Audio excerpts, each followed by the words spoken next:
Olá, amigos, sejam bem-vindos a mais um vídeo do meu canal. Eu sou Lucas Knaip. Vamos falar sobre o Flamengo que vence o Botafogo por 3-0 e se mantém aí na disputa pelo título do Brasileirão, né? Porque assim, se eles perdessem ou empatassem hoje, o Palmeiras colocava essa vantagem em 5 ou 6 pontos, né? E aí, imagina se o Flamengo não ganha do Palmeiras no domingo. Aí era uma situação terrível. O Palmeiras colocava uma mão na taça, ainda mais visto o nível de futebol que a equipe do Abel Ferreira vem jogando. Mas a questão é, o Flamengo vence, a vantagem do Palmeiras ainda é de 3 pontos, com um detalhe que o Palmeiras tem 2 vitórias a mais. Se o Flamengo vence, empata em pontos, tem melhor saldo de gols, mas teria uma vitória a menos. Isso é o primeiro critério de desempate dentro do futebol brasileiro. Não é saldo de gols, não é confronto direto, como acontece no campeonato italiano, por exemplo, né?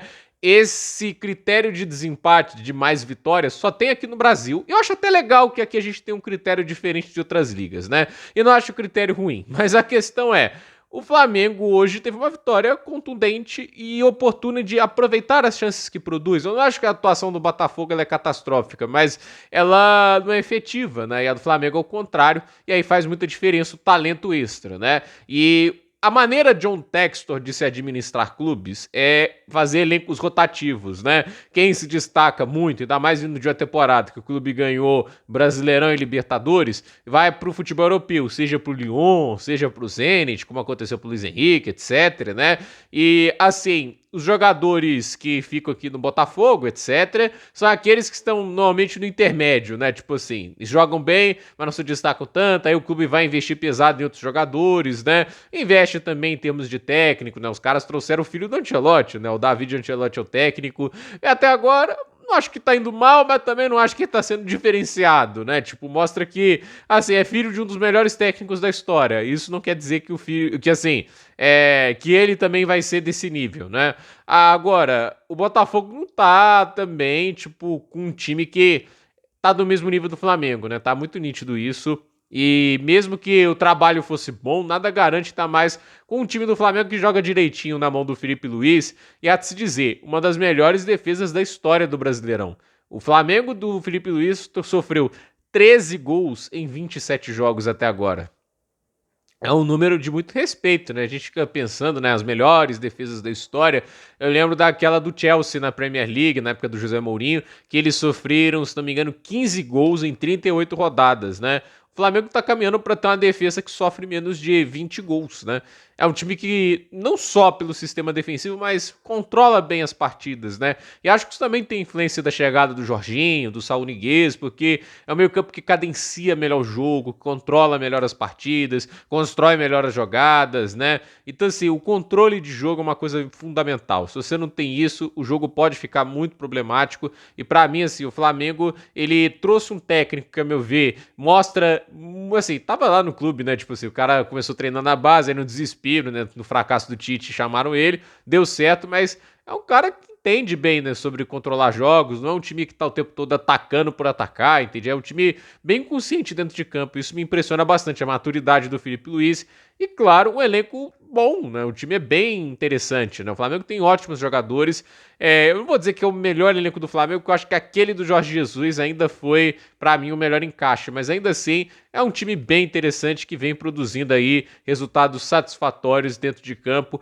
óbvio que não há título garantido, nem na Libertadores, nem no Brasileirão. Eu acho que seria a maior frustração possível do Flamengo é chegar no final da temporada, não jogou mal, mas ainda assim não levar nada, né? Porque existe ainda essa possibilidade. O time já foi eliminado da Copa do Brasil pelo Atlético Mineiro nas oitavas, tá aí no Brasileirão atrás do Palmeiras, né? E, assim, o Palmeiras tem uma rodada de vantagem no aspecto de que, assim, mesmo que perca pro Flamengo na próxima rodada, eles mantêm a liderança pelo primeiro critério de desempate, mas a questão é, tá na briga e tem que manter a pressão ainda existente. Uma vitória de 3-0 contra o Botafogo é muito importante, não só para conseguir os 3 pontos, mas para dar aquela confiança para o clube chegar lá e bater de frente com o Palmeiras, chegar muito confiante, né? E acredito que tem totais condições de bater de frente, mas é um jogo muito em aberto, né? É um jogo bem imprevisível. São os times que jogam o melhor futebol do Brasil. Só acho que o Cruzeiro acompanha de perto. Não vou dizer que é disparado, porque ainda tem um Cruzeiro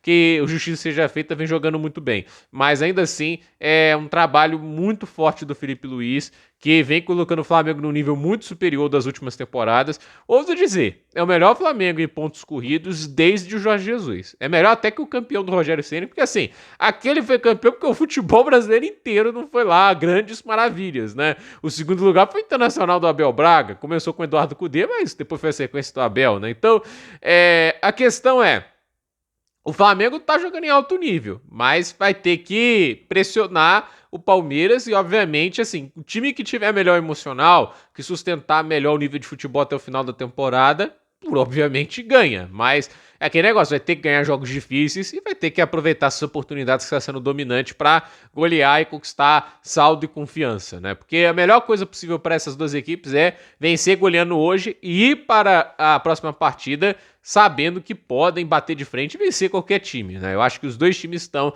com essa sensação no momento, mas a dúvida é que não quer calar. Quem ganha no domingo? Palmeiras ou Flamengo? Para muita gente, a final antecipada do Brasileirão. Eu não consigo chamar assim porque esse jogo é muito importante, mas sozinho ele não decide o título. Mas vale lembrar, o Flamengo, por causa do critério de desempate, se perde o jogo, a situação fica crítica e eu acho muito difícil reverter esse campeonato pro Palmeiras, né? Porque não é só 6 pontos, né? É 6 pontos e aí são 3 vitórias a mais para a equipe do Abel Ferreira. Fica mais complicado, né? E a questão é, se empatar, ainda é bem enjoado conseguir recuperar, porque não depende de apenas um tropeço do Palmeiras e sim de 2, né? Agora, se ganhar, o campeonato fica mais vivo do que nunca, porque vira empate de pontos e mais um tropeço do Palmeiras pode ser o que eles precisam. Mas essa é a questão dos pontos corridos, né? Você tem que jogar bem todas as rodadas, conseguir resultados o tempo todo, porque senão não conquista nada. Então, gente, por esse vídeo é isso. Dúvida nos comentários, deixe seu like, se inscreva no canal, compartilhe esse vídeo e até o próximo vídeo.